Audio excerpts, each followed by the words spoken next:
In this training, we're going to talk about what should you even be tracking in your business? What leads should you be tracking? What KPIs, key performance indicators, should you be looking at? And what do those things even mean?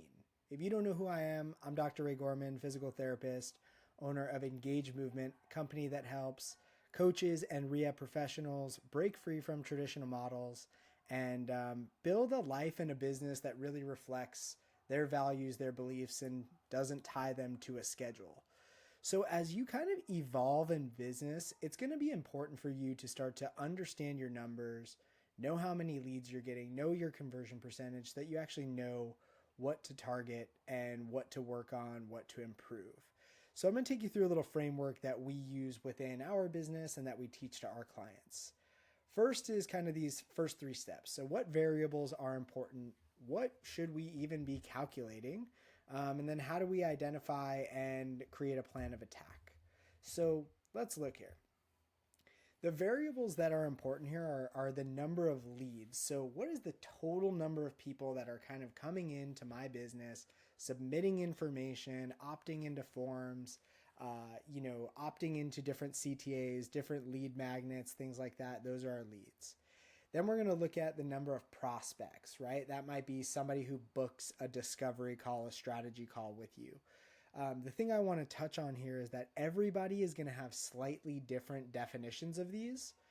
So for us, like I look at that as somebody who books a strategy call, for example. From there, number of evaluations booked, that's pretty important. Number of clients who convert to a follow-up visit. So we not only want to know who converts to a visit, but who converts to a package, right? So this is specifically for in your clinic. So now, what do we calculate here? Okay, we want to look at how many leads convert to prospects. So we're going to take the total number of discovery calls, divide that by the total number of leads, which is going to give us a percentage.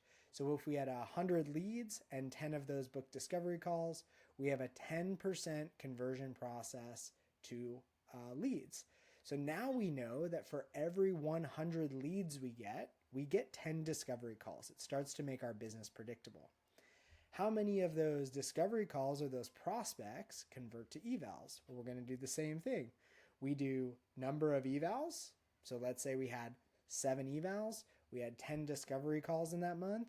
So we have a 70% conversion rate, right? We have a 70% conversion rate from discovery call prospect to eval. And then how many evals convert to clients? So this is the number of clients, which I like to look at as go visit to visit, so start a plan of care, or purchase a package. You may split those two up because I also may want to know, what is my therapist or what is my conversion percent to a package, to a plan of care. That might say that I need to work on my sales skills and maybe I'm relying on a crutch of going visit to visit. Now, what do we do with this stuff? If we have low total volume of leads, we need to focus on marketing, right? We need to generate more eyeballs on our business. We need to get out there, pound the pavement. We need to be posting more about our business. If we're struggling to convert leads to prospects, so those leads are coming in and they're not taking a next step with you, we need to work on our nurture sequence. So what do those clients receive? Do they receive emails? Do they receive text? Do they receive videos? Do they receive long form, short form? We need to build something out to warm them up, to invite them to a next step with us. Are we struggling to convert the prospects on the discovery call to clients or evals to clients? Well, now we need to work on our sales skills, right? We need to work on our clinical process. We need to work on our scripting. We need to work on our subjective. We need to work on the things to build problem awareness to get someone to create internal urgency to move to the next phase with us, move to that eval, right? Are we struggling to complete plans of care? Well, then we need to work on our clinical skills.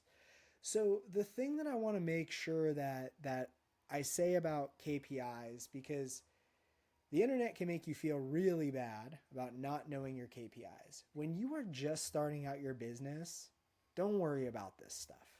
Okay? Don't worry about this stuff. You need to focus on getting in front of people, creating connections, creating networks.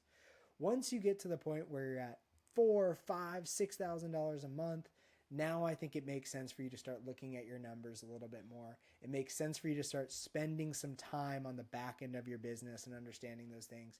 Because if you don't have client flow coming in, you don't have lead flow coming in, the KPIs aren't going to matter. They're going to be so skewed towards you needing to get new clients into your business. So hopefully that helps. If y'all have any questions, comments, concerns, drop down into the caption here. Head over to our website, engagemovement.com. Make sure you follow me over at Ray Gorman DPT on Instagram.